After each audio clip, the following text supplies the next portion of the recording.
Hello friends, मैं हूं सन्मय प्रकाश और आप देख रहे हैं यूट्यूब चैनल सरकारी जॉब न्यूज़। और ये है weekly current affairs fourth week जनवरी 2026 का। तो इस सप्ताह के टोटल करंट अफेयर्स आपको एक ही जगह मिल जाएंगे। तो शुरू करते हैं दोस्तों।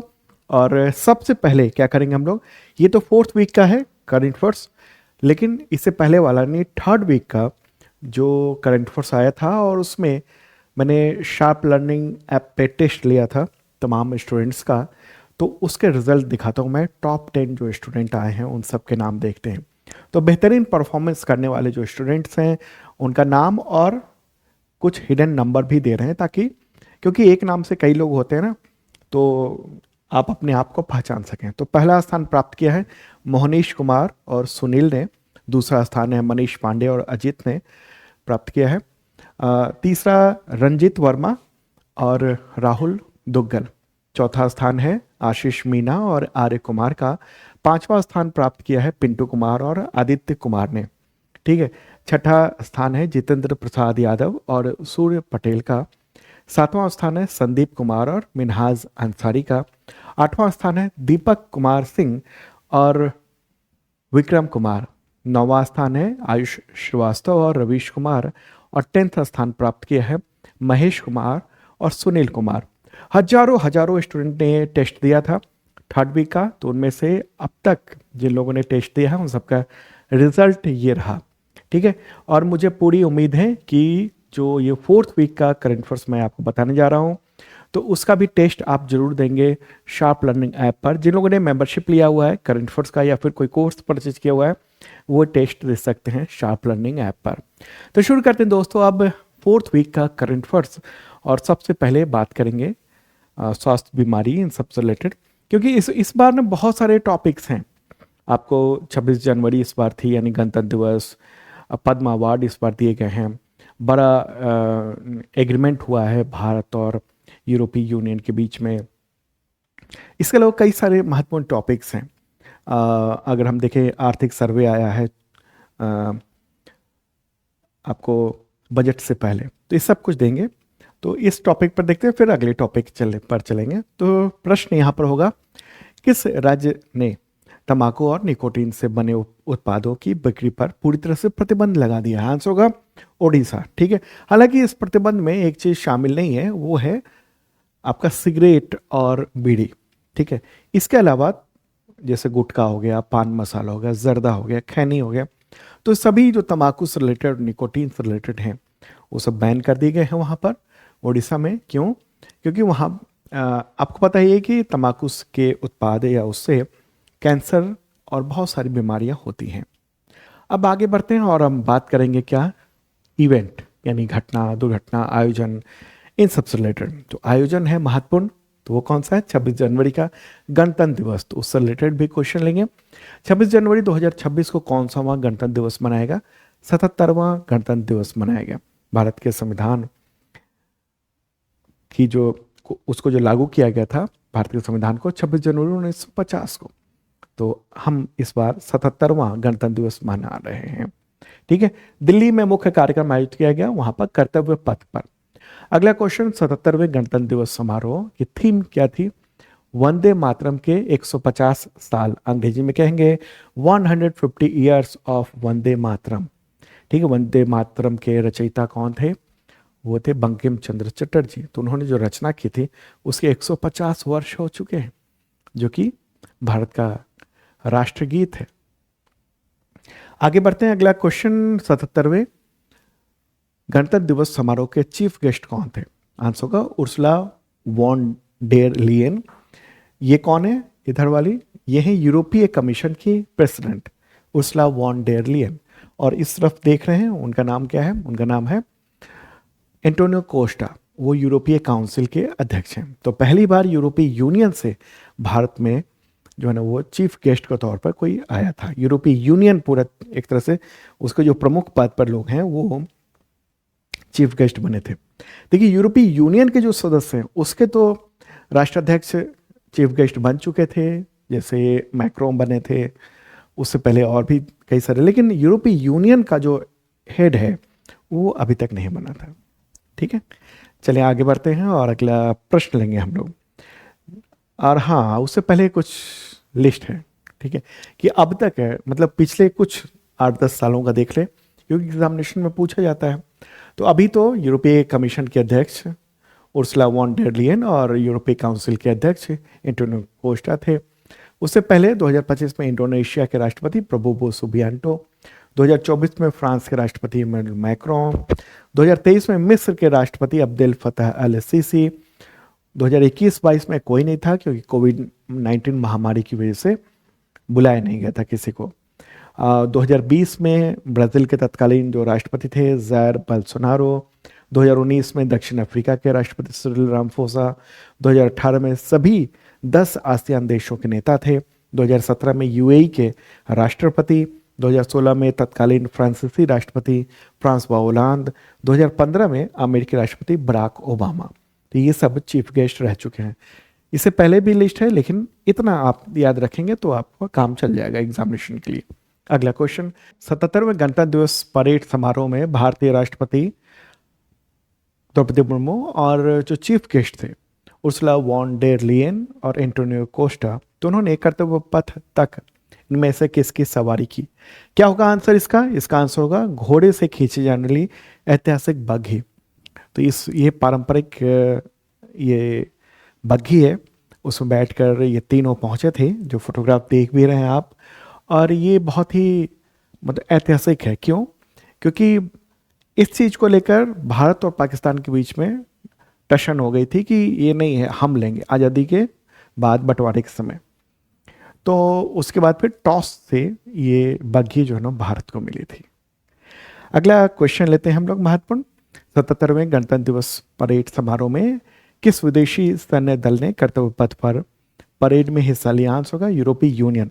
तो यूरोपीय यूनियन का देख रहे हैं आप ये झंडा, उसके 2 अभियान का झंडा, एक तो ऑपरेशन अटलांटा और ऑपरेशन स्पाइट्स। तो इसका झंडा है और ये झंडा लिए यूरोपीय संघ का एक सैन्य जो दल है ना उसने पार्टिसिपेट किया है। ठीक है, आमतौर पे यूरोपीय संघ का अपनी कोई सेना नहीं है, उसके देशों की सेना है। तो लेकिन 2 अभियान है, एक ऑपरेशन अटलांटा जो कि प्रमुख समुद्री डकैती विरोधी नौसैनिक अभियान है, और दूसरा है ऑपरेशन स्पाइट्स जो कि लाल सागर, अदन खाड़ी और पश्चिमी हिंद महासागर में हुती विद्रोहियों के खिलाफ कार्रवाई करने के लिए, यानी जो अपनी उनके जो जहाज जा रहे हैं उनकी सुरक्षा के लिए ये नौसेना अभियान है। तो उसी के जो जवान थे ना उन सब ने इसमें पार्टिसिपेट किया था। ठीक है, आगे बढ़ते हैं, अगला क्वेश्चन लेंगे हम लोग। बहुत ही महत्वपूर्ण प्रश्न है।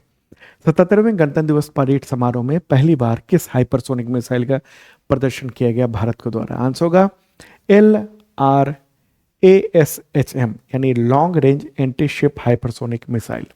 इसकी स्पीड कितनी है? मैक 10 और एवरेज स्पीड है मैक 5। मैक 10 उड़ते ही बिल्कुल स्पीड आ जाता है मैक 10 और एवरेज मैक 5 है, और गोता लगाता है। ऐसा नहीं कि सीधे उड़ा और पहुंचा तब तक तो निशाना लगा देगा दुश्मन, पता ही नहीं चलता है। इतनी एक तो बहुत तेज उड़ता है, ऊपर से ग्लाइड करता है, रास्ता बदल लेता है। तो जो मिसाइल डिफेंस सिस्टम है ना वो चकरा जाता है। ठीक है, तो DRDO ने इसको डेवलप किया है। 2 तरह के 2 फ्यूल वाला है, 2 इंजन वाला कहिए इसको, और उससे ये उड़ता है।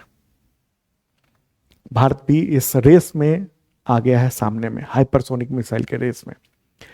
तो ये तो फिलहाल जो बनाया गया है वो नेवी के लिए है, दुश्मन के जहाज़ों को नष्ट करने के लिए। अभी आने वाले वक्त में एयरफोर्स और आर्मी इनके लिए भी डेवलप किया जाएगा। और फिलहाल स्पीड जो 10 मैक है और एवरेज में 5 मैक, और इसके अलावा अगर हम कहेंगे इसकी 1500 किलोमीटर जो है ना इसकी रेंज है, और आगे इसकी रेंज जो है 350 किलोमीटर, 13,000 किलोमीटर, 13,000 किलोमीटर ये मारक क्षमता है, इसके लिए डेवलप किया जा रहा है। अगला क्वेश्चन, गणतंत्र दिवस 2026 पर जवानों वाली CRPF मार्चिंग टुकड़ी का नेतृत्व करने वाली पहली महिला अधिकारी कौन है? सिमरन बाला, 26 साल की है मात्र, और जम्मू कश्मीर के राजौरी की रहने वाली है। CRPF में असिस्टेंट कमांडेंट है। अगला क्वेश्चन, गणतंत्र दिवस पर तीनों सेनाओं की संयुक्त एक झांकी में किस ऑपरेशन या कहें अभियान के दौरान तैनात प्रमुख हथियार प्रणालियों की प्रतिकृति जो है ना प्रदर्शित की गई। आंसर होगा ऑपरेशन सिंदूर। ठीक है, ऑपरेशन सिंदूर की पूरी झांकी दिखाई गई और जो जो हथियार ज़्यादातर जो इस्तेमाल किए गए थे उन सबको भी वहां पर दिखाया गया। ठीक है, झांकी के रूप में। अगला क्वेश्चन, भारतीय सेना के किस नवगठित बटालियन ने पहली बार गणतंत्र दिवस समारोह में हिस्सा लिया परेड में? आंसर होगा भैरव बटालियन। ठीक है, इंडियन आर्मी ने भैरव बटालियन बनाया हुआ है।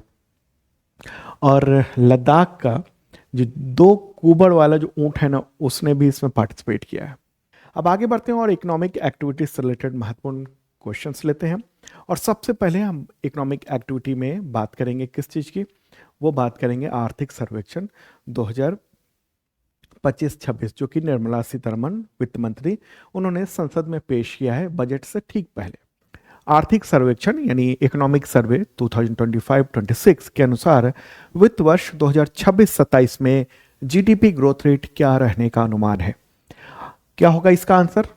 इसमें क्या अनुमान लगाया गया है? तो वो 6.8 से लेकर 7.2% ये जीडीपी ग्रोथ रेट की का अनुमान लगाया गया है। तो ये जो फाइनेंशियल ईयर आप देख रहे हैं वित्त वर्ष 2026-27, इसका क्या मतलब हुआ? इसका मतलब ये हुआ कि 1 अप्रैल 2026 से लेकर 31 मार्च 2027 तक के बीच जो जीडीपी यानी ग्रॉस डोमेस्टिक प्रोडक्ट यानी सकल घरेलू उत्पाद, उसका ग्रोथ रेट कितना होने वाला है देश का। ठीक है, तो देखिए कि न्यूज़ भी देख ही रहे हैं। केंद्रीय वित्त मंत्री हैं निर्मला सीतारमण, तो उन्होंने संसद के दोनों सदनों यानी लोकसभा और राज्यसभा दोनों में ये आर्थिक सर्वेक्षण 2025-26 को पेश किया है। क्लियर होगी बात? कब पेश किया है? तो 29 जनवरी को पेश किया है। और इसका जो निर्माण है, इसको बनाया किसने इस आर्थिक सर्वे को? तो वो भारत के जो मुख्य आर्थिक सलाहकार हैं VN आनंद नागेश्वरन, इन्हीं के नेतृत्व में तैयार किया गया है। और हर साल बजट से पहले संसद में इसको पेश किया जाता है। क्लियर हो गई बात? तो 2026-27 में जीडीपी ग्रोथ रेट 6.8 से लेकर 7.2% रहने का अनुमान लगाया गया है, जबकि जीवीए यानी ग्रॉस वैल्यू एडेड, उसका ग्रोथ रेट वो 7.3% रहने का अनुमान है। तो अभी जो वैश्विक अनिश्चितता चल रही है, उसके बीच में ये सतर्क आशावादी ये बताया गया है इकोनॉमिक सर्वे को। ठीक है, चलिए आगे बढ़ते हैं और अगला क्वेश्चन लेते हैं। बहुत सारे आंकड़े, बहुत सारे तथ्य आपको देखने को मिलेंगे, तो पूरा देखेंगे ये वीडियो, तभी आपको बेहतरीन ढंग से समझ में आ जाएगा और इंडियन इकोनॉमी जो है ना, वो पूरा बेस समझ में आ जाएगा। अच्छा, जीडीपी क्या होता है आपको पता ही होगा। इस देश में जितने भी गुड्स एंड सर्विसेज हैं, उन सब का कितना उत्पादन हुआ है। ठीक है, तो मतलब कि देश की जो आर्थिक तरक्की वो कितनी हुई है, इन सब का पैमाना होता है जीडीपी। ठीक है, चलिए आगे बढ़ते हैं और अगला क्वेश्चन लेंगे। और हाँ, आपको बताऊं कि जो बजट पेश होगा 1 फरवरी को, तो 2 फरवरी वाला करंट अफेयर्स डेली वाला देखना मत भूलना आप। क्लियर होगी बात? क्योंकि उसमें बहुत कुछ बातें मैं बताने जा रहा हूं। आगे बढ़ते हैं, अगला जो क्वेश्चन है देख रहे हैं आप। आर्थिक सर्वेक्षण 2025-26 के अनुसार भारत किस देश को पीछे छोड़कर दुनिया की चौथी सबसे बड़ी अर्थव्यवस्था बन गया है? और जीडीपी का जो मूल्य है वो 4.18 ट्रिलियन से भी ज्यादा हो गया है। क्या होगा इसका आंसर? इसका आंसर होगा जापान। ये प्रश्न आ सकते हैं एग्जामिनेशन में। तो इस जो आर्थिक सर्वे है, इकोनॉमिक सर्वे, उसमें इसके बारे में काफी डिटेल में बताया गया है। ठीक है, कुछ तथ्य मैंने यहां पर दे दिए हैं। 4.18 ट्रिलियन प्लस डॉलर है इसका सकल घरेलू उत्पाद भारत ने प्राप्त किया है और जापान को पीछे छोड़कर दुनिया की चौथी सबसे बड़ी अर्थव्यवस्था बन गया है। और खास बात यह है कि अगले 2.5 से 3 वर्षों में जर्मनी को भी पीछे छोड़ देगा भारत, जिस गति से भारत चल रहा है अभी उसके मुताबिक। और तीसरे स्थान पर विस्थापित होने यानी तीसरे स्थान पर पहुंचने की कोशिश भारत करेगा। और 2030 तक जो जीडीपी है वो 7.3 ट्रिलियन डॉलर होने का अनुमान ये लगाया गया है। ठीक है, तो देख रहे हैं सबसे बड़ी जो अर्थव्यवस्था है वो यूएसए है, उसके बाद फिर चाइना का आता है स्थान, फिर जर्मनी, फिर इंडिया आ गया है। जापान इस स्थान पर था जिसको भारत ने पीछे छोड़ दिया है। क्लियर होगी बात? आगे बढ़ते हैं, अगला क्वेश्चन लेंगे। अगला क्वेश्चन लेते हैं। आर्थिक सर्वेक्षण 2025-26 के अनुसार वित्त वर्ष 2024-25 में भारत का कुल निर्यात बढ़कर कितना हो गया? कुल निर्यात कितना हो गया बढ़कर? आंसर क्या होगा इसका?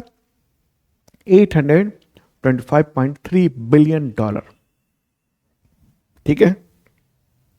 और माल क्षेत्र यानी गुड्स क्षेत्र में ये हम जो एक्सपोर्ट कर रहे हैं $437.7 बिलियन का, और सर्विसेज यानी सेवा क्षेत्र में $387.6 बिलियन का हम लोग एक्सपोर्ट कर रहे हैं।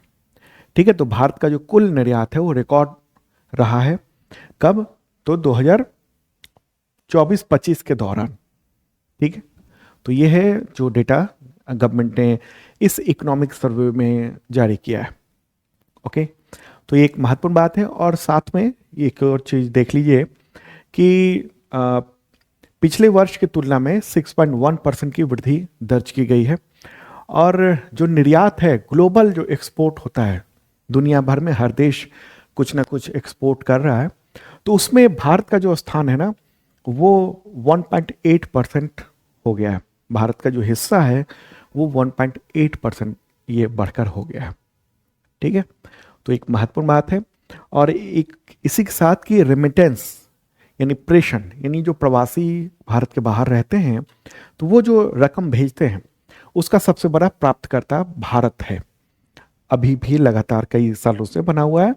2024-25 में जो रेमिटेंस भारत पहुंचा है वो $135.4 बिलियन ये रकम रही है। बहुत बड़ी रकम जो प्रवासी भारतीय हैं वो भेजते हैं। तो इन सब कई सारी वजहों से क्या है, मुद्रा भंडार भी बढ़ा है।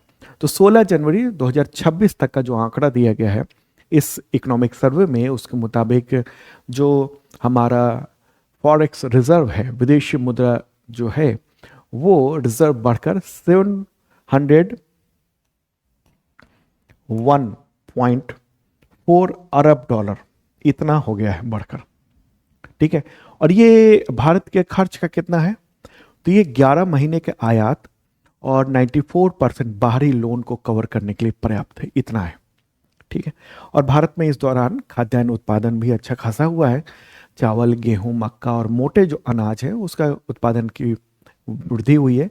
अच्छा मानसून रहा है पिछले कई वर्षों से, जिसके चलते कृषि वर्ष 2024-25 यानी एग्रीकल्चर ईयर 2024-25 में भारत का जो खाद्यान्न उत्पादन है वो 3,577.3 लाख टन इतना ये हमारा खाद्यान्न उत्पादन हो गया है। ठीक, पहुंच गया है। तो ये काफ़ी ज़्यादा है। और अन्न श्री योजना शुरू की गई, उन सब का बड़ा फर्क देखने को मिल रहा है, ऐसा कहना है इस सर्वे में। ठीक है। आगे बढ़ते हैं, अगला क्वेश्चन लेते हैं। आर्थिक सर्वेक्षण 2025-26 के अनुसार भारत में 5 वर्ष से कम उम्र के बच्चों में मोटापा की समस्या जो है वो कितना प्रतिशत बढ़ गई है? वर्ष 2019-20 तक का ही आंकड़ा इसमें बताया गया है, तो उसको बताइए।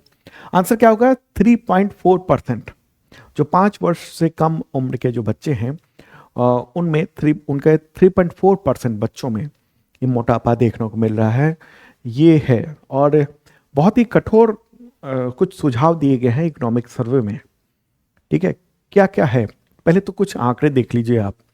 ये आंकड़े जो ना इस इकोनॉमिक सर्वे में वो राष्ट्रीय परिवार स्वास्थ्य सर्वेक्षण उसके आंकड़ों का हवाला दिया गया है, और दिलचस्प है। उसमें क्या बताया गया है कि 24% जो महिलाएं हैं भारत की और 23% पुरुष ये अधिक वजन या कहें मोटापे से ग्रस्त हैं। एक और बात यहाँ पर कही गई है, ये जो डेटा इसको थोड़ा बड़ा करते हैं। हाँ, ये डेटा आप देखिए बच्चों का, 5 साल से कम उम्र के बच्चों का, जहाँ पर 2015-16 में हमारे देश में 2.1% बच्चे ज़्यादा वजन वाले थे, नॉर्मल से ज़्यादा, जबकि 2019 से 21 के बीच में 3.4% बच्चे ओवरवेट हैं। यानी कम उम्र में बच्चों में मोटापा, ओवरवेट, इस सब की समस्या जो है ना वो बढ़ रही है। क्योंकि आमतौर पर भारत में यही चर्चा होती है। आमतौर पर देखिए अब कई सारे इशू यहाँ पर देखने को मिल रहे हैं। कंट्राडिक्शन देखने को मिल रहा है। आमतौर पर चर्चा क्या होती है, कुपोषण है भारत में, कम वजन है, स्टंटिंग है, मतलब बच्चों का कद छोटा रह जाता है।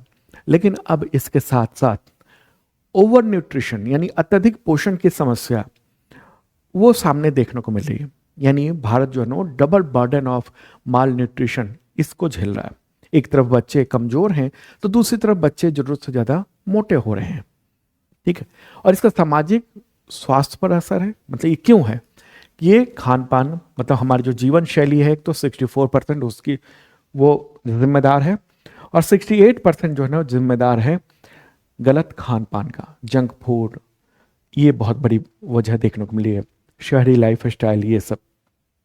और भारत के लिए खतरा है। कुपोषण के साथ साथ मोटापा एक नई सार्वजनिक समस्या देखने को मिल रही है। और ये सब क्यों? अत्यधिक जो वसा है, फैट वाली चीजें हैं, ज्यादा नमक वाली, चीनी अधिक, और प्रोसेस्ड फूड जो है ना वो सब जो खपत हो रही है बहुत ज्यादा भारत में, उसकी वजह से है। ठीक है, तो अब कुछ इसमें महत्वपूर्ण बात देखिए कि सरकार ने या इकोनॉमिक सर्वे में इसमें कुछ सजेस्ट भी किया गया है कि सुबह 6 बजे से लेकर रात 11 बजे तक जो मोटापे बढ़ाने वाले जो चीजें हैं, प्रोडक्ट हैं, उनके विज्ञापन पर रोक लगी जाए। खासतौर पर जो शिशु और छोटे बच्चे के जो दूध और पेय पदार्थ का से संबंधित जो उसका जो विज्ञापन है उस पर बैन लगा दिया जाए, ताकि मोटापे की समस्या वो कम हो सके। क्योंकि बहुत सारे ऐसे भी विज्ञापन आते हैं ना बच्चों के लिए कि ये बच्चे को खिला देंगे तो बच्चा बहुत हेल्दी होगा, बहुत दिमाग उसका बढ़ जाएगा, लेकिन एक्चुअल में वो प्रोसेस्ड फूड होता है, चाहे वो पाउडर के फॉर्म हो, चाहे जो भी फॉर्म में हो, बहुत तरह की चीज़ें विज्ञापन आते हैं। अब माँ बाप जो है ना उसको देखकर और वो खरीद के बच्चों को खिलाते हैं। अब उसमें क्या, शुगर बहुत ज़्यादा इनटेक हो रहा है उसके ज़रिए, पता ही नहीं चल रहा है कि हम बच्चे को हम चीनी पिला रहे हैं, घोल घोल के चीनी पिला रहे हैं।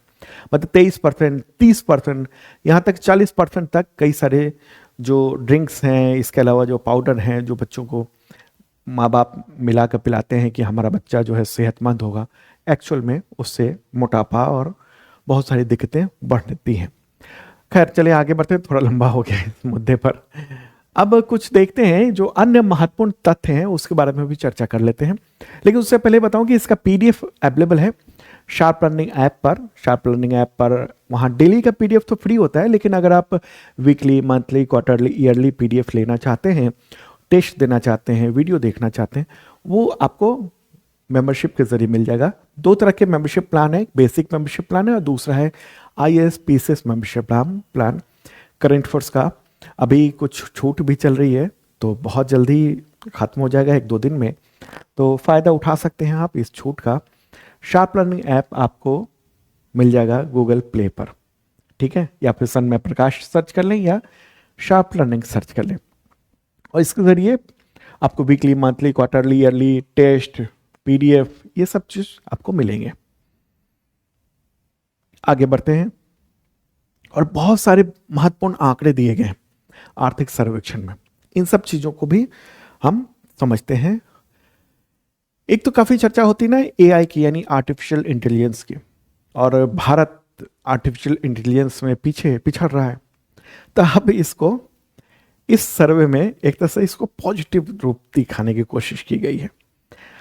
एक इकोनॉमिक सर्वे में एक अध्याय है evolution of the AI ecosystem in India, और इसमें कहा गया है कि भारत का जो AI है, आर्टिफिशियल इंटेलिजेंस है, वो अपेक्षाकृत देर से प्रवेश किया है भारत ने, और लेकिन ये छुपा हुआ लेकिन एक बड़ा लाभ है। अब लाभ कैसे है? यहाँ वो AI नहीं है कि आपने AI को चलाना सीख लिया, जिससे बहुत सारे लोग सोचते हैं ना कि हमने ChatGPT से पूछ लिया 2-4 सवाल है तो हम AI के एक्सपर्ट हो गए, उसकी बात नहीं हो रही है। जो ChatGPT है ना, ऐसे ऐसे दुनिया में बहुत सारे बने हुए हैं, ठीक है, ग्रोक है, जेमिनी है, डीप सीक है चाइना का, और भी बहुत सारे कुछ है। तो इस क्षेत्र में भारत ने मशीन लर्निंग वगैरह के काम में पिछड़ गया है। तो इस आर्थिक सर्वेक्षण में यह कहा गया है कि जिन देशों ने आर्टिफिशियल इंटेलिजेंस को बहुत जल्दी अपनाया, तो उन्होंने ऐसे मॉडल अपनाए जो बहुत ज़्यादा एनर्जी इंटेंसिव थे, यानी ऊर्जा खपत बहुत ज़्यादा थी, बेहद महंगे थे, वित्तीय रूप से बहुत जोखिमपूर्ण थे, भारत क्योंकि देर से एआई क्षेत्र में आया है, इसलिए वो उन गलतियों से बच सकता है और कम ऊर्जा, कम लागत और अधिक टिकाऊ मॉडल विकसित कर सकता है। एआई की वजह से, हालांकि इसमें कहा गया है कि 10 से 20% नौकरियों पर फर्क पड़ेगा, ये भी बात कही गई है। लेकिन अगर आप देखिए, मेरा ये मानना है कि अगर एआई को हमने डेवलप करने में इतना पिछड़ गए तो फिर तो वही हाल होगा ना कि कभी कोई बेहतरीन, जैसे ऑपरेटिंग सिस्टम की बात करिए आप, विंडोज ऑपरेटिंग सिस्टम है, इसके अलावा बहुत सारे ऑपरेटिंग सिस्टम है, वो पश्चिमी देशों के द्वारा विकसित है और उस क्षेत्र वो उसका इतना प्रभाव बढ़ गया कि भारत के द्वारा कोई डेवलप नहीं हो पाया। ठीक है, सोशल मीडिया को देखिए, सोशल मीडिया वो हम पश्चिमी देशों के सोशल मीडिया को ही इस्तेमाल करते हैं, ट्विटर हो गया या एक्स हो गया, फेसबुक हो गया, इंस्टाग्राम हो गया, ये सब। तो तकनीक के क्षेत्र में हम अगर कहें कि हम पीछे होके बहुत फायदेमंद हुए हैं, मुझे ऐसा नहीं लगता है। खैर, सरकार का ऐसा मानना है। चले आगे बढ़ते हैं, इसी के कुछ और तथ्य हैं उसको भी देखते हैं।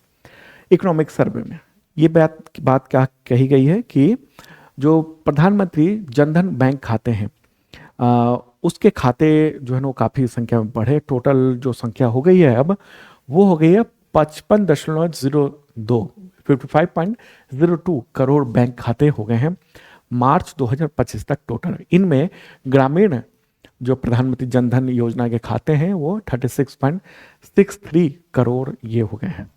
ठीक है, कुछ महत्वपूर्ण बात है कि सितंबर 2025 में यूनिक इन्वेस्टर्स की संख्या 12 करोड़ पार कर गई, जिसमें लगभग 25% महिलाएं हैं। तो यूनिक इन्वेस्टर हैं, यानी जो इन्वेस्ट करते हैं लोग, उनकी बात हो रही है। ठीक है, घरेलू मुद्रास्फीति यानी महंगाई दर औसतन जो है ना अप्रैल से दिसंबर तक 1.7% रही है। तो सरकार ने अपनी पीठ थपथपाने की कोशिश की है कि हमने ये बहुत ही बेहतरीन काम किया है। ठीक है, अगला है वित्त वर्ष 2025-26 में जो निजी अंतिम उपभोग व्यय में 7% की वृद्धि हुई है, जो जीडीपी का 61.5% तक पहुंच गया है और 2012 के बाद से यह उच्चतम स्तर देखने को मिल रहा है। ठीक है, निजी उपभोग मतलब जो आप और मैं, जो पब्लिक जो आमतौर पे खर्च करते हैं ना, उसका उपभोग करते हैं, उसके बारे में यहाँ पर चर्चा की जा रही है कि ज़्यादा खर्च कर रहे हैं। आगे है एग्रीकल्चर को लेकर काफ़ी कुछ कहा गया है, जो मैंने पहले भी बताया था कि भारत का जो खाद्यान्न उत्पादन है वो देखिए कि 3577.3 लाख मैट्रिक टन इतना तक पहुंच गया है, जो पिछले साल की तुलना में करीब 250 लाख मैट्रिक टन अधिक है। ठीक है, अच्छा यहाँ पर आप ध्यान दीजिएगा, यहाँ जो लिखा हुआ है ना कुछ कृषि वर्ष, ठीक है, तो हर चीज़ का अलग अलग ईयर होता है। जैसे फाइनेंशियल ईयर जो होता है ना वो 1 अप्रैल से अगले साल के 31 मार्च तक का होता है। इसी तरह से जो एग्रीकल्चर ईयर होता है वो माना जाता है 1 जुलाई से लेकर अगले साल के 30 जून तक। ठीक है, क्लियर होगी बात? कब माना जाता है एग्रीकल्चर ईयर? तो 1 जुलाई से लेकर 30 जून तक ये माना जाता है। क्लियर होगी बात? आगे है क्या? प्रधानमंत्री किसान योजना, इसकी शुरुआत से लेकर अब तक पात्र जो किसान हैं उनको 4.09 लाख करोड़ रुपए से अधिक राशि बांटी जा चुकी है। किसानों के जो कैश जो दिया जाता है ना, उसकी बात यहाँ पर की जा रही है। अगला है क्या? वित्त वर्ष 2025-26 की पहली तिमाही और दूसरी तिमाही में मैन्युफैक्चरिंग जो जीवीए है यानी ग्रॉस वैल्यू एडेड, वो क्रमशः 7.72% और 9.13% ये बढ़ा है। तो ये कहना है कि स्ट्रक्चरल ग्रोथ जो है ना उसका संकेत यहाँ पर देखने को मिल रहा है। आगे है कि 14 क्षेत्रों में उत्पादन से जुड़ी हुई जो पीएलआई स्कीम चलती है, ठीक है, पीएलआई जो स्कीम है उसमें 20 लाख करोड़ रुपए से अधिक का वास्तविक निवेश आकर्षित किया गया है। ठीक है, प्रोडक्ट लिंक इंटेंसिव जो स्कीम है उसकी चर्चा की जा रही है। ठीक है, तो ये डेटा जो है ना, और कहा गया कि इससे जो है ना वो काफ़ी रोजगार सृजित हुए हैं नए। आगे है मुद्दा क्या? सेमीकंडक्टर, इंडिया सेमीकंडक्टर मिशन, उसके तहत लगभग 1.61 लाख करोड़ रुपए के निवेश वाली 10 परियोजनाएं शामिल हैं। अगला पॉइंट है रेलवे के हाई स्पीड कॉरिडोर, उसमें लगभग 10 गुना वृद्धि हुई है फाइनेंशियल ईयर 14 से लेकर फाइनेंशियल ईयर 26 के बीच में। ठीक है, तो ये पहले 550 किलोमीटर की स्पीड थी, मतलब 550 kilometre high speed railway corridor था, और अब जो देखने को मिल रहा है वो 3500 किलोमीटर, ये इतनी जो है ना वो इतनी हो गई है, जोड़ी गई है। ठीक है, ये टोटल संख्या, ये आंकड़ा ये देखने को मिल रहा है। ओके, मतलब इतना हो गया है। अब आगे बढ़ते हैं और कुछ और भी तथ्य हैं वो भी देख लीजिए आप, कि भारत जो है ना वो घरेलू विमानन डोमेस्टिक जो फ्लाइट्स हैं उसमें उस क्षेत्र में दुनिया का तीसरा सबसे बड़ा बाजार बनकर निकला है, और हवाई अड्डों की संख्या 2014 में 74 थी, वो बढ़कर 2025 में 164 हो गई है। ठीक है, अगला है डिस्कॉम। डिस्कॉम का फुल फॉर्म क्या होता है? जो इलेक्ट्रिक डिस्ट्रीब्यूशन कंपनियां होती हैं ना उसको डिस्कॉम कहा जाता है। तो उसमें ऐतिहासिक बदलाव आया है। 2025 में पहली बार 2701 करोड़ रुपए का सकारात्मक लाभ दर्ज किया गया है।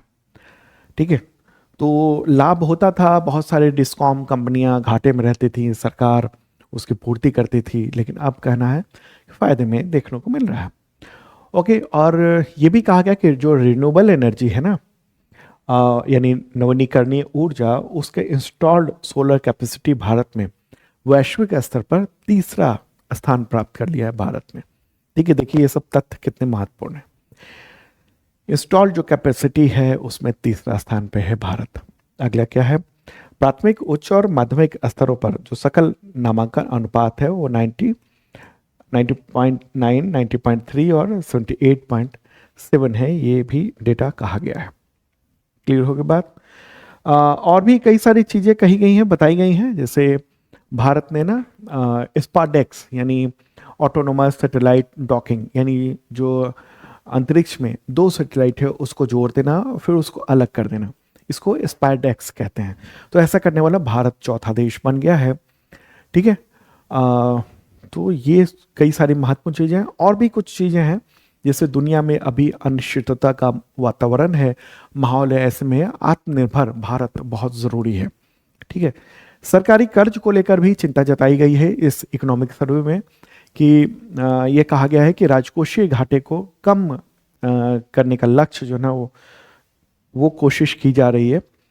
और लेकिन दिक्कत ये हो रही है कि राज्यों का भी जो कर्ज है ना वो बढ़ता जा रहा है, और उसकी बड़ी वजह बताया गया है, जो बड़ी बड़ी जो लोक लुभावन कल्याणकारी योजना है उस पर अधिक खर्च किया जा रहा है, जिसकी वजह से राजस्व घाटा जो ना वो बढ़ रहा है। और इसका असर हो रहा है कि कुछ राज्यों में दिन प्रतिदिन जो खर्चों के लिए जो ना वो कर्ज लेना पड़ रहा है, ज़्यादा लेना पड़ रहा है। लेकिन ये स्थिति तो केंद्र सरकार की हालत भी है। ठीक है, और अगर हम केंद्र सरकार की बात करेंगे, सरकार ने ये राज्यों के बारे में कहा है। राज्यों में तो बहुत सारे, जैसे बिहार में देखिए कि वहाँ जो जीविका दीदी है उनको 10-10 हज़ार रुपये बांटे गए। चुनाव से ठीक पहले बहुत सारी महिलाओं को जीविका दीदी बनाएगा। जीविका एक एनजीओ है वहाँ पर सरकारी, उसका मेंबर बनाएगा, और 10-10 हज़ार रुपये चुनाव से पहले बांटे गए। तो इस तरह के चीज़ों के बारे में कहा जा रहा है कि इसकी इन सब योजनाओं की वजह से ना राज्यों पर बोझ बहुत ज़्यादा बढ़ रहा है। ठीक है, तो ये इकोनॉमिक सर्वे ये पूरा का पूरा आपने ये समझा।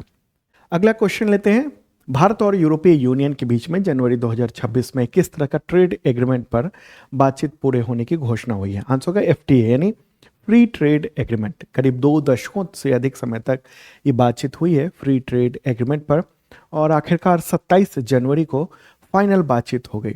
और इस समझौते को क्या कहा गया है? Mother of the all deals, क्योंकि 2 अरब लोगों का बाजार बनेगा इससे। और इसका ऐलान किया, ये जो फोटोग्राफ भी देख रहे हैं और वीडियो भी, भारतीय प्रधानमंत्री नरेंद्र मोदी, इसके अलावा यूरोपीय काउंसिल के प्रेसिडेंट एंटोनियो लुइस कोस्टा, और यूरोपीय कमीशन की जो प्रेसिडेंट हैं उर्सुला वॉन डेर लियन।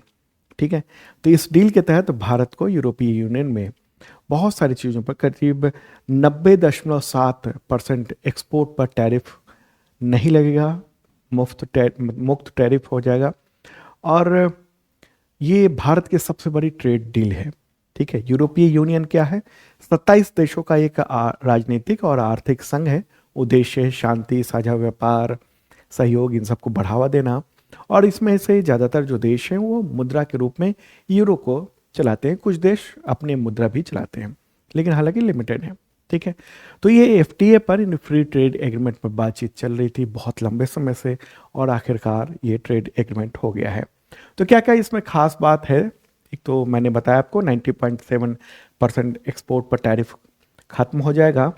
और हालांकि ये अभी लागू नहीं हो रहा है, ये 2027 में लागू होने की उम्मीद है, क्योंकि अभी एग्रीमेंट जो है ना वो, मतलब इस बात पर सहमति बनी है कि हम एग्रीमेंट करते हैं, ये मुद्दे हम दोनों के हैं, हम इस पर जो है सहमत हैं। अब ये पूरा मामला जाएगा यूरोपीय यूनियन के संसद में, और वहाँ से पारित होने के बाद ये लागू होगा। इसमें 2027 का बताया गया है कि वक्त लग सकता है। ठीक है, इससे और क्या क्या फ़ायदा होने वाला है वो भी देख लेते हैं हम लोग। ईयू को क्या फ़ायदा होगा? उनके जो ऑटो हैं, यानी जो कार है महंगी, वो सब भारत में आकर सस्ती बिकेंगी, क्योंकि उस पर जो भारत की ओर से टैरिफ लगता है वो कम हो जाएगा। ठीक है, वहाँ के वाइन और स्पिरिट, इन सब पर टैरिफ भारत कम करेगा, औसत ड्यूटी भी कम कर देगा।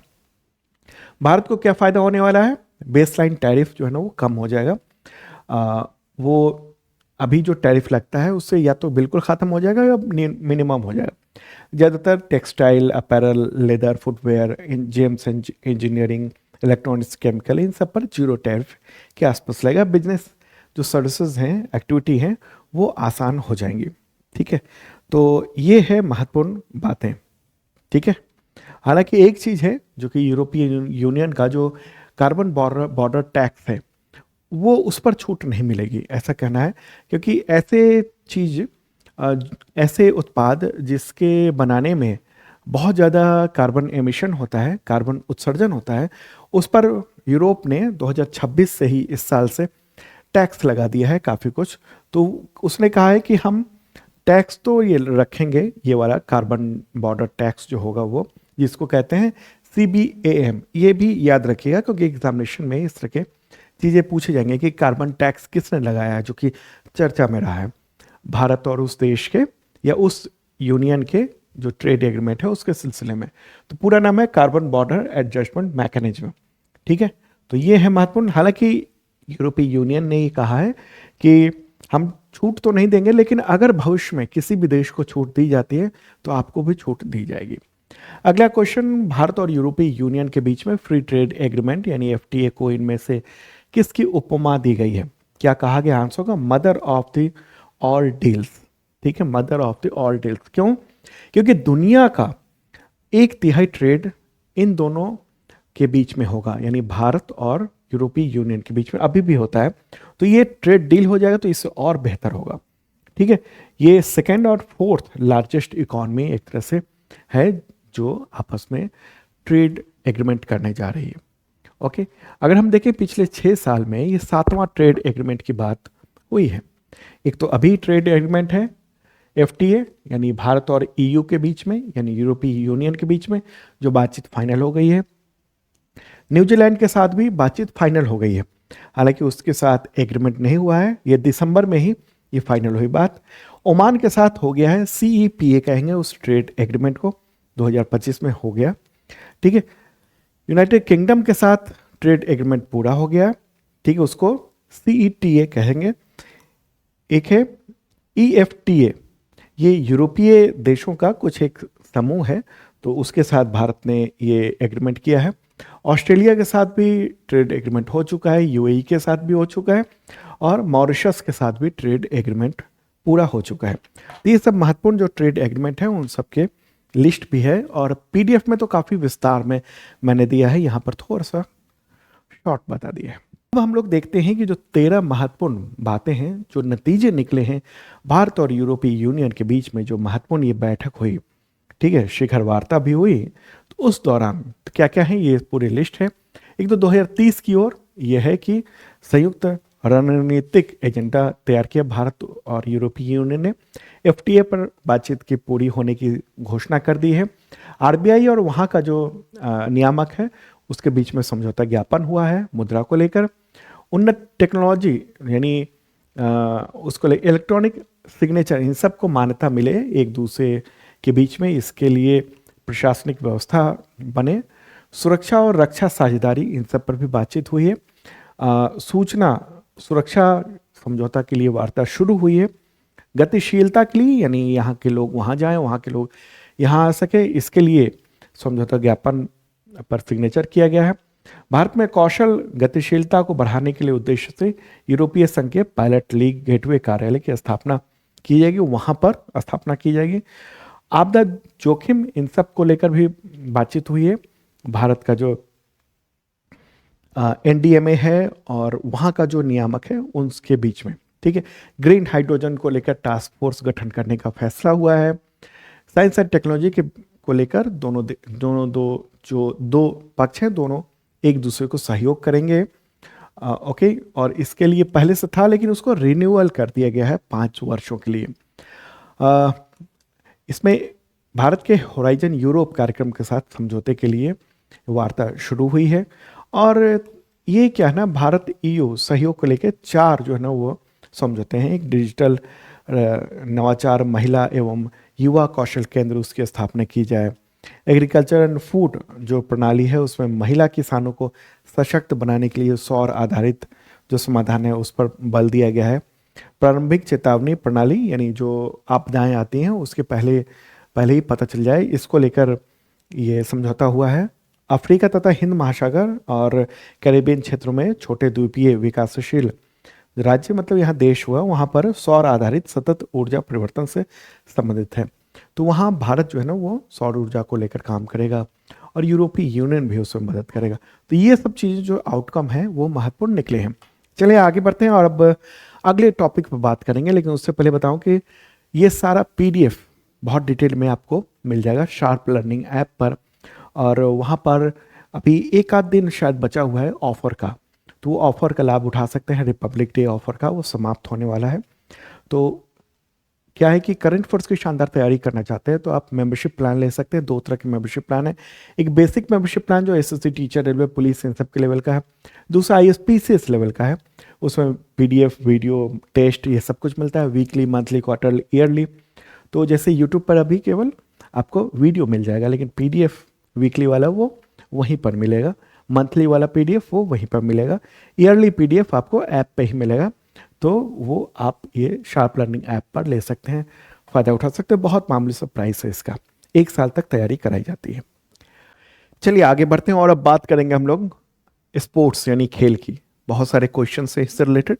तो प्रश्न होगा, अंतर्राष्ट्रीय क्रिकेट परिषद यानी आईसीसी ने T20 वर्ल्ड कप 2026 में बांग्लादेश की जगह किस देश की टीम को शामिल किया? आंसर होगा स्कॉटलैंड। ठीक है, अब स्कॉटलैंड कहाँ है? तो यूनाइटेड किंगडम में है। यूनाइटेड किंगडम जो है ना वो मल्टी नेशनल कंट्री है, ठीक है, मल्टीनेशनल। तो उसमें स्कॉटलैंड है, इंग्लैंड है, वेल्स है, नॉर्दर्न आयरलैंड है, ये सब मिलकर बनता है यूनाइटेड किंगडम। ठीक है, तो एक उसी का एक नेशन है स्कॉटलैंड। ठीक है, तो स्कॉटलैंड मामला क्या हुआ है? हुआ ये है कि भारत और बांग्लादेश के बीच में कुछ तनाव चल रहा है। वहाँ पर हिंदुओं की हत्याएं हुई हैं कई, उसी को लेकर भारत से टेंशन भी चल रहा है और भी कई सारे वजह हैं टेंशन की। तो क्या हुआ था कि वो आईपीएल में एक खिलाड़ी को ले लिया गया था, उसी के बाद फिर बाद में बीसीसीआई ने कहा कि इनको हटाया जाए, तो आईपीएल से उस खिलाड़ी को हटा दिया गया था।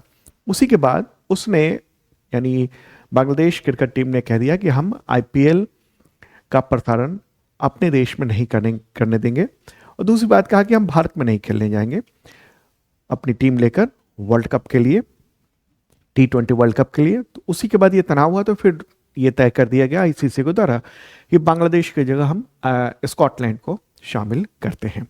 ठीक है, चलिए आगे बढ़ते हैं और अगला प्रश्न लेंगे हम लोग।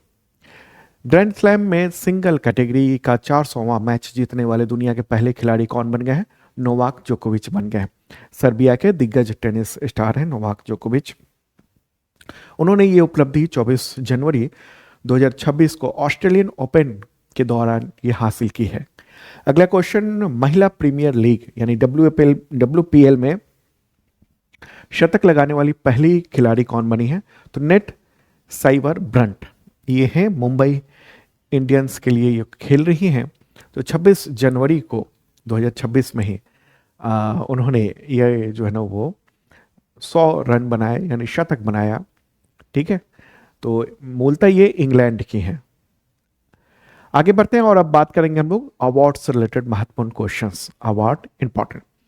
लेकिन उससे पहले आपको बताऊं कि इसका पीडीएफ अवेलेबल है शार्प लर्निंग ऐप पर। शार्प लर्निंग ऐप का लिंक इस पर देख रहे हैं, और इसका टेस्ट भी मिल जाएगा वहां पर। वीकली का, मंथली का भी मिल जाएगा टेस्ट, ईयरली का भी मिल जाएगा टेस्ट। ठीक है, तो ये सब कुछ आप देख सकते हैं वहां पर।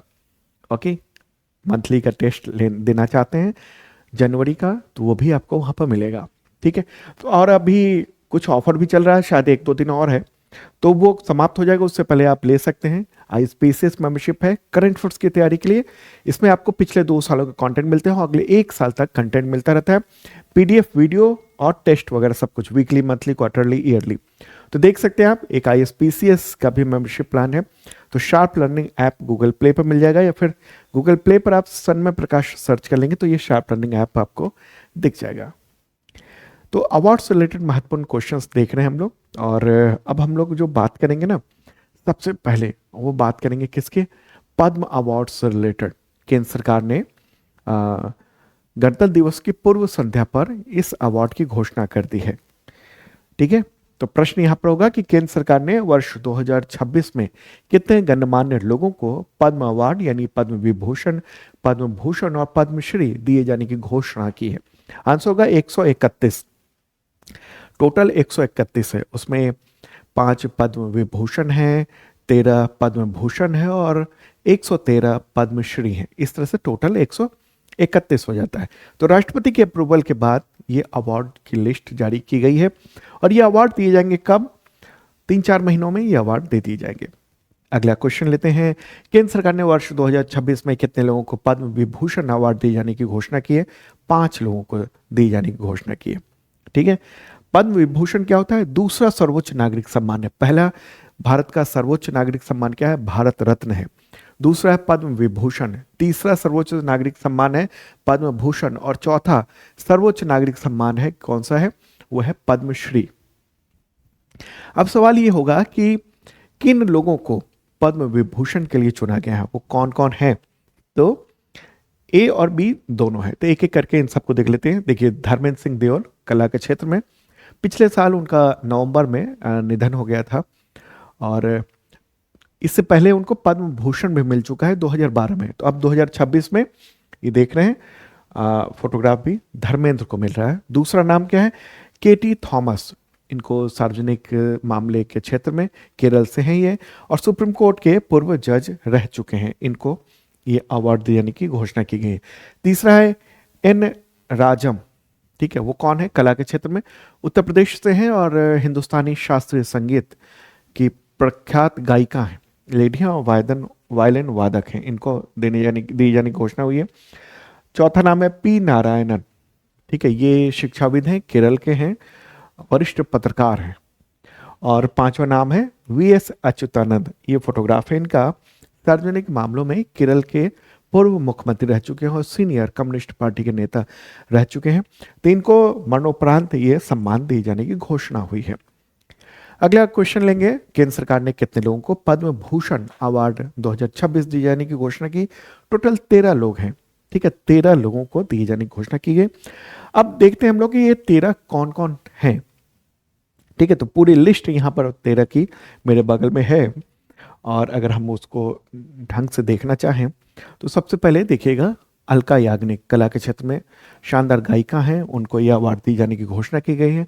दूसरा नाम भगत सिंह कोश्यारी, ये उत्तराखंड के पूर्व मुख्यमंत्री हैं और महाराष्ट्र के पूर्व गवर्नर हैं, तो इनको भी दिए जाने की घोषणा कर दी गई है। अगला नाम क्या है? अगला नाम है कल्लीपट्टी रामास्वामी पलानीस्वामी, मेडिसिन के क्षेत्र में, मूलतः ये तमिलनाडु से है, और ये रहा फोटोग्राफ इनका। फिर मामूटी, ये नाम तो जानते ही होंगे, इनकी फिल्में देखी होंगी आपने, केरल के हैं और शानदार अभिनय के लिए, एक्टिंग के लिए जाने जाते हैं फिल्मों में। अगला नाम है डॉक्टर नोरी दत्तात्रेयुडी, ये मेडिसिन के क्षेत्र में, ये अमेरिका से हैं। ठीक है, तो उनको दी जाने की घोषणा हुई है। अगला नाम है पीयूष पांडे, शानदार ये कला के क्षेत्र में माने जाते हैं, डॉक्यूमेंट्री वगैरह बनाने में और इनको एड गुरु के तौर पर भी जाना था, विज्ञापन गुरु के तौर पर भी जाना जाता था। ठीक है, ये फोटोग्राफ इनका इनका निधन हो गया था पिछले साल ही 2025 में। अगला नाम क्या है?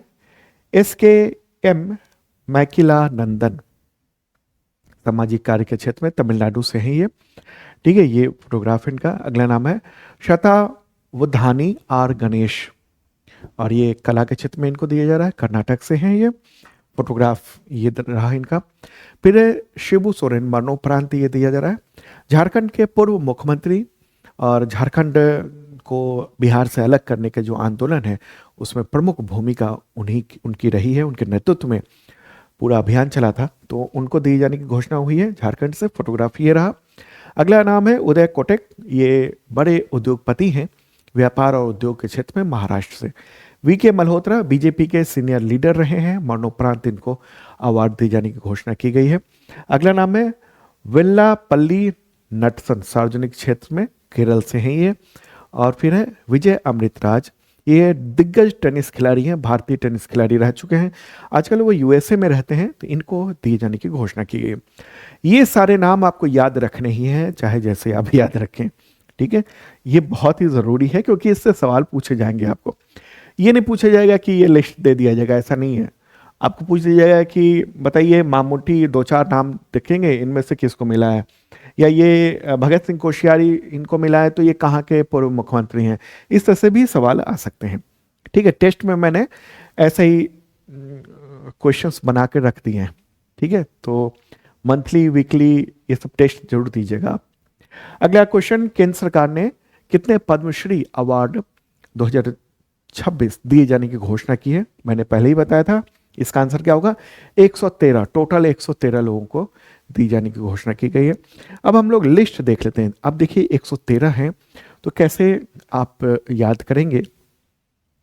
तो कुछ चीज़ें याद देख लीजिए, जैसे कला के क्षेत्र में जो है, विज्ञान के क्षेत्र में कुछ और चीज़ें जो प्रमुख नाम हैं उन सबको आप याद कर सकते हैं। जैसे ये देखिए हमने क्या किया है, वैसे तो लिस्ट पूरी एक साथ आती है, हमने क्या किया है 2 हिस्से में बांट दिया है, एक तो राज्य के अनुसार और एक जो है ना क्षेत्र के अनुसार। ठीक है, कैटेगरी के अनुसार। जैसे कला के क्षेत्र में ये सब नाम आप देख रहे हैं। ठीक है, ये टोटल लिस्ट मैंने PDF में भी दे दिया है। ओके, जैसे कला के क्षेत्र में एक देखेंगे, ये माधवन रंगनाथन, R माधवन जो एक्टर हैं, उनको भी दिए जाने की घोषणा की गई है।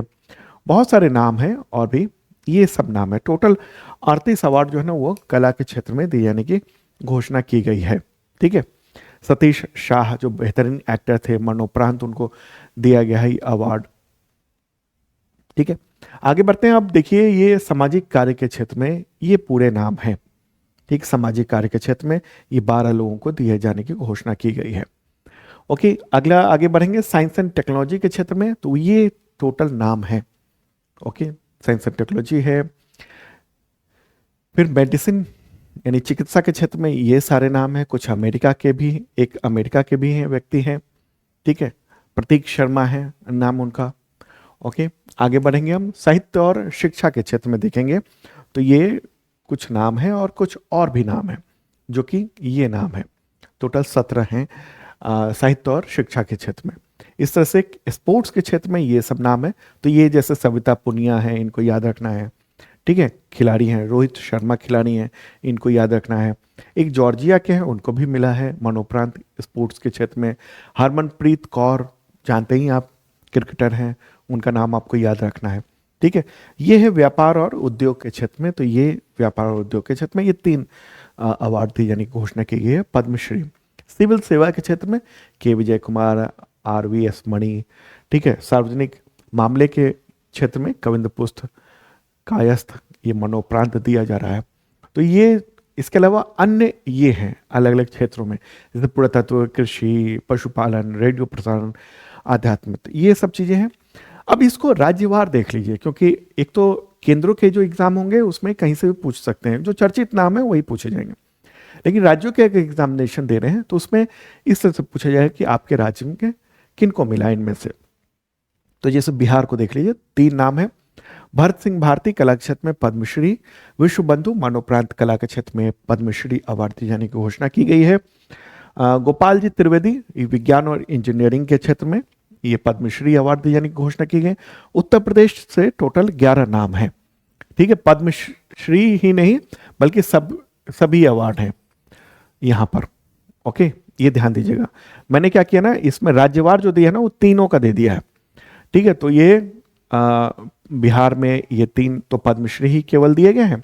उत्तर प्रदेश में अगर हम देखेंगे तो पद्म अवार्ड में एक पद्म विभूषण भी दिया गया है, वह एन राजम कला क्षेत्र में महिला हैं, इनको दिए जाने की घोषणा की गई है। बाकी नाम ये देख रहे हैं, जैसे अनिल कुमार रस्तोगी कला क्षेत्र में, चिरंजी लाल यादव कला क्षेत्र में, Ashok Kumar Singh science and technology, केवल कृष्ण ठकराल मेडिसिन के क्षेत्र में, राजेंद्र प्रसाद मेडिसिन के क्षेत्र में, श्याम सुंदर को मेडिसिन के क्षेत्र में, ठीक है। कमला कपूर को साहित्य शिक्षा, प्रवीण कुमार को खेल के क्षेत्र में, बुद्धि रश्मि मणि इनको अन्य पुरातत्व के क्षेत्र में, रघुपत सिंह मरणोपरांत एग्रीकल्चर के क्षेत्र में। तो ये टोटल जो है ना 10 तो है पद्मश्री और एक पद्म विभूषण है, टोटल 11 हो जाते हैं उत्तर प्रदेश में, ठीक है। इसी तरीके से हम देख रहे हैं झारखंड में तो एक अवार्ड दिया गया है और वह है शिबू सोरेन, क्षमा कीजिएगा, शिबू सोरेन, ठीक है। ये पद्म विभूषण अवार्ड दिए जाने की घोषणा की गई सामाजिक कार्य के क्षेत्र में, कि एक ही है झारखंड से। राजस्थान से 3 है और वो तीनों पद्मश्री अवार्ड है, गफरुद्दीन मेवाती जोगी तागाराम भील कला के क्षेत्र में दोनों को, और स्वामी ब्रह्मदेव जी महाराज सामाजिक कार्य के क्षेत्र में, ठीक है। अब आगे बढ़ते हैं, ये देख लीजिए हरियाणा से 2 हैं नाम, एक खेमराज सुंदरियाल कला के क्षेत्र में पद्मश्री, और सविता पुनिया जो खिलाड़ी हैं उनको स्पोर्ट्स के क्षेत्र में पद्मश्री अवार्ड दिए जाने की घोषणा की गई है। मध्य प्रदेश का देखिए ये 4 हैं, तो चारों पद्मश्री अवार्ड है। मोहन नगर सामाजिक कार्य के क्षेत्र में, कैलाश चंद्र पंत साहित्य और शिक्षा के क्षेत्र में, भगवान दास रायकवार ये स्पोर्ट्स के क्षेत्र में, नारायण व्यास ये अन्य पुरातत्व के क्षेत्र में। आगे बढ़ते हैं और अगला जो है ये छत्तीसगढ़ है, डॉक्टर बुघरी ताती सामाजिक कार्य के क्षेत्र में पद्मश्री, रामचंद्र गोडबोले और सुनीता गोडबोले ये जोड़ी है तो एक ही माना जाएगा, तो मेडिसिन के क्षेत्र में पद्मश्री अवार्ड। उत्तराखंड की बात करेंगे तो भगत सिंह कोश्यारी जो पूर्व मुख्यमंत्री हैं उत्तराखंड के और महाराष्ट्र के पूर्व राज्यपाल, तो उनको सामाजिक कार्य के क्षेत्र में पद्म भूषण, ये ध्यान रखिएगा, ये पद्म भूषण दिए जाने की घोषणा की गई। आगे बढ़ते हैं गुजरात में देखिए ये सब पद्मश्री ही दिए जाने की घोषणा हुई है।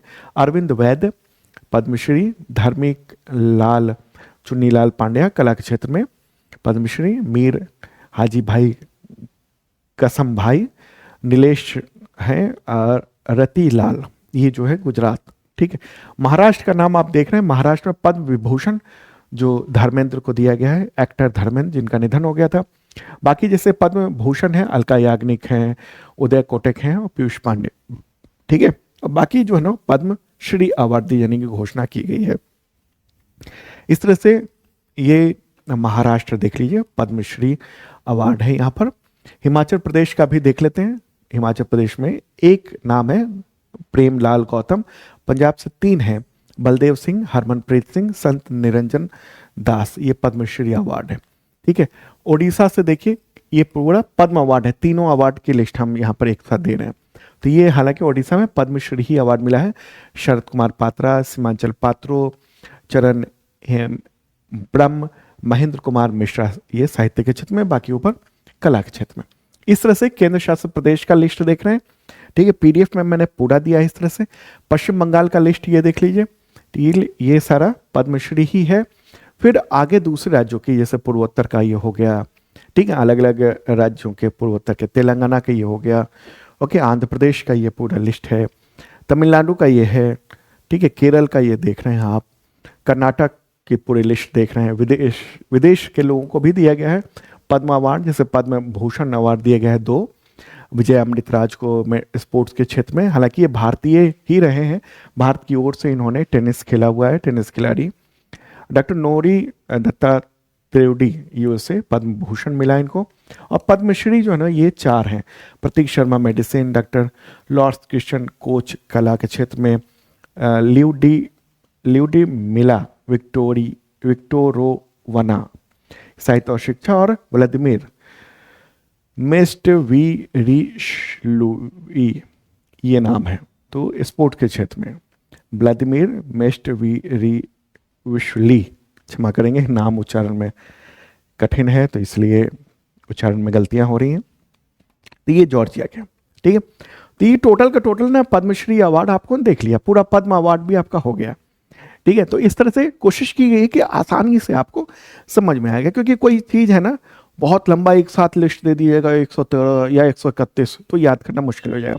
लेकिन अगर टुकड़े में दे दें हम, ठीक है, तो जैसे राज्यों के अनुसार, क्षेत्र के अनुसार, तो ये याद रखना आसान होता है। क्लियर होगी बात? कैसा लग रहा है कमेंट बॉक्स में बताइएगा, और पसंद आए तो शेयर कर दीजिएगा अपने दोस्तों को, और इस चैनल को सब्सक्राइब नहीं किया है अगर आपने तो ज़रूर कर लें, और बेल पर ऑल वाला बटन दबाइएगा आप। अगला क्वेश्चन, उत्तर प्रदेश स्थापना दिवस 24 जनवरी 2026 को ये होता है, तो उस दौरान केंद्रीय गृह मंत्री ने उत्तर प्रदेश गौरव सम्मान किन्हें दिया है? कौन कौन है जिनको ये अवार्ड दिए जाने की घोषणा की गई है? आंसर क्या होगा इसका? उपरोक्त सभी। कौन कौन है? Captain, group captain Shubhanshu Shukla, जो कि इंटरनेशनल स्पेस स्टेशन पर पहुंचने वाले पहले भारतीय हैं और अंतरिक्ष में जाने वाले दूसरे भारतीय, ठीक है। वे अलक पांडे हैं, रश्मि आर्या, हरिओम पवार, सुधांशु सिंह, तो ये सब नाम महत्वपूर्ण है। और अब बात करेंगे हम लोग निधन, महत्वपूर्ण लोगों के जो निधन हुए हैं उससे रिलेटेड जो महत्वपूर्ण क्वेश्चंस है वो भी देख लेते हैं हम लोग। तो प्रश्न यहां पर होगा, किस राज्य के तत्कालीन उप मुख्यमंत्री अजित पवार का निधन हो गया प्लेन क्रैश में 28 जनवरी 2026 को? तो महाराष्ट्र के उप मुख्यमंत्री, तत्कालीन उप मुख्यमंत्री कहेंगे हम, ओके। तो ये 66 ईयर के थे, बारामती एयरपोर्ट पर लैंडिंग के दौरान ये हादसा हुआ था। प्लेन में अजित पवार, उनके साथ मौजूद थे एक पर्सनल असिस्टेंट, एक सुरक्षाकर्मी, प्लेन के दो पायलट थे, एक पायलट, एक को पायलट, और एक जो है ना वो क्रू मेंबर भी थी। तो ये business, private business charter plane था। इसका नाम था लियर जेट 45। बारामती जो है ना इनका, यानी अजित पवार का विधानसभा क्षेत्र भी है, तो वहाँ चुनाव प्रचार करने के लिए, स्थानीय निकाय के चुनाव प्रचार के लिए वो वहाँ पर गए थे। और ये मुंबई से उड़े थे और बारामती के लिए, लेकिन यहाँ पर ये क्रैश हो गया उनका विमान। तो ये दुखद दुर्घटना, दुखद मौत ये उनकी हुई है। चलिए आगे बढ़ते हैं, अगला प्रश्न लेंगे हम लोग, महत्वपूर्ण प्रश्न, ठीक है। मैंने दिल्ली के करंट अफेयर्स में काफी डिटेल में बताया है इसके बारे में, घटना के बारे में। अगला क्वेश्चन होगा, भारतीय खिलाड़ी इलियास पाशा का निधन हो गया 22 जनवरी 2026 को। तो किस खेल से जुड़े थे? फुटबॉल से जुड़े हुए थे, भारतीय टीम से खेल चुके थे, और पूर्वी बंगाल क्षेत्र से भी वो खेल चुके थे। अगला क्वेश्चन, किस खेल संगठन के पूर्व अध्यक्ष इंद्रजीत सिंह बिंद्रा का निधन हो गया 25 जनवरी 2026 को? आंसर का बीसीसीआई। वो 1993 से लेकर 1996 इतने वक्त तक वो अध्यक्ष रहे थे बीसीसीआई के, ठीक है। और इन्हीं के प्रयासों से वर्ल्ड कप जो है ना वो इंग्लैंड से निकलकर दूसरे देशों की ओर भी पहुंचा था, भारत वगैरह में भी। अगला क्वेश्चन, लेखक और वरिष्ठ पत्रकार मार्क टली का निधन हो गया 25 जनवरी 2026 को। तो उन्हें कौन सा पुरस्कार मिला था? आंसर होगा इसमें नाइटहुड और पद्म भूषण, ये दोनों अवार्ड इनको मिल चुका था। 2005 में पद्म भूषण मिला था इनको, ठीक है, और 2002 में नाइटहुड अवार्ड इनको मिला हुआ था। ये दो अवार्ड महत्वपूर्ण, ठीक है। तो ये बीबीसी के भारत के चेहरा थे, जन्म भारत में ही हुआ था, बाद में इंग्लैंड गए, वहाँ पर पढ़ाई लिखाई की, फिर वो पादरी बनना चाहते थे, लेकिन वहाँ पर जो कॉलेज था, जो इंस्टीट्यूट था पादरी बनाने वाला, उनने कहा नहीं है तुम ऐसा करिए, आप कुछ और काम करिए। तो फिर ये जर्नलिस्ट बन गए, फिर भारत के बीबीसी के हेड रहे, और बीबीसी को बहुत ऊंचाइयों तक पहुंचाया इन्होंने। अगला क्वेश्चन लेते हैं, अब एनवायरनमेंट से रिलेटेड लेते हैं महत्वपूर्ण प्रश्न, ठीक है, एनवायरनमेंट। तो क्वेश्चन यहां पर होगा, किन दो राज्यों अथवा केंद्र शासित प्रदेश से दुर्लभ चींटी मक्खियों की दो नई प्रजातियों, यानी मेटाडॉन घोरपदेई और मेटाडॉन रीमेरी, उसकी खोज की गई है? तो होगा तमिलनाडु और दिल्ली। तो ये दो जगहों पर ये मिला है, और ये इंस्टीट्यूट जो है ना वो कोयम्बटूर का है, अमृता विश्व विद्यापीठम, ठीक है, अमृता विश्व विद्यापीठम, तो उसी के जो रिसर्चर्स हैं उन्होंने ये खोज की है। अगला क्वेश्चन, मध्य प्रदेश के किस टाइगर रिजर्व में संकटग्रस्त प्रजाति ढोल डॉग को देखा गया है? आंसर होगा रातापानी टाइगर रिजर्व। ठीक है, ढोल डॉग जो ना IUCN का जो रेड लिस्ट है उसमें भी शामिल है। ये इस तरह से दिखता है, कुत्ते जैसा होता है, और ये बाघ और भालू इन सब का जो भोजन है ना उसको छीनने के लिए प्रसिद्ध है। उनका छीन के ये खा जाता है बाघ का। ठीक है, चलिए इस वीडियो के आखिरी हिस्से में हम लोग पहुंच चुके हैं और दिवस से रिलेटेड महत्वपूर्ण करंट अफेयर्स देखते हैं हम आपके लिए। क्वेश्चन होगा, किस राज्य ने 2026 को कृषि वर्ष के रूप में मनाने की घोषणा की है? आंसर होगा मध्य प्रदेश। मध्य प्रदेश के गवर्नर हैं गंगू भाई पटेल। ठीक है, तो उन्होंने ये ऐलान किया 26 जनवरी को। यहाँ के मुख्यमंत्री कौन है आप बताइएगा कमेंट बॉक्स में, देखते हैं कितने लोग बता पाते हैं। अगला क्वेश्चन, शहीद दिवस कब मनाया जाता है? तो है 30 जनवरी और 23 मार्च को। 30 जनवरी को महात्मा गांधी की पुण्यतिथि होती है, उसी दिन नाथूराम गोडसे ने उनकी हत्या कर दी थी। भारत का, आजाद भारत का पहला आतंकी कह सकते हैं आप। और 23 मार्च को क्यों शहीद दिवस मनाते हैं? क्योंकि 23 मार्च 1931 को आज़ादी की लड़ाई में शामिल क्रांतिकारी भगत सिंह, सुखदेव और राजगुरु को अंग्रेजों ने फांसी दे दी थी। अगला क्वेश्चन, अंतर्राष्ट्रीय सीमा शुल्क दिवस कब मनाया जाता है? 26 जनवरी को मनाया जाता है। अंतर्राष्ट्रीय प्रलय संस्मरण दिवस कब मनाया जाता है? 27 जनवरी को मनाया जाता है। क्यों? सेकेंड वर्ल्ड वॉर के समय जो 6 मिलियन यूरोपीय यहूदियों की हत्या कर दी गई थी, उसी को देखते हुए संयुक्त राष्ट्र ने मनाने की घोषणा की थी। अगला क्वेश्चन, अंतर्राष्ट्रीय स्वच्छ ऊर्जा दिवस कब मनाया जाता है? 26 जनवरी को, और इस बार की थीम है लोगों और ग्रह के लिए स्वच्छ ऊर्जा। ठीक है, ये है इस बार की थीम। एक और बात मैं पॉइंट आउट कर दूं, बहुत सारे बच्चे ये पूछते हैं कि फलाने का थीम नहीं बताया आपने। देखिए, हर दिवस का थीम जारी नहीं किया जाता है। ठीक है, और जिस दिवस का थीम जारी होता है मैं खुद यहाँ बता देता हूँ और PDF में भी मैं दे देता हूँ। अगला क्वेश्चन, उत्तर प्रदेश स्थापना दिवस कब मनाया जाता है? तो 24 जनवरी को मनाया जाता है। 24 जनवरी 1950 को संयुक्त प्रांत का नाम बदलकर उत्तर प्रदेश किया गया था और संयुक्त प्रांत से कई सारे उसमें बदलाव भी किए गए थे।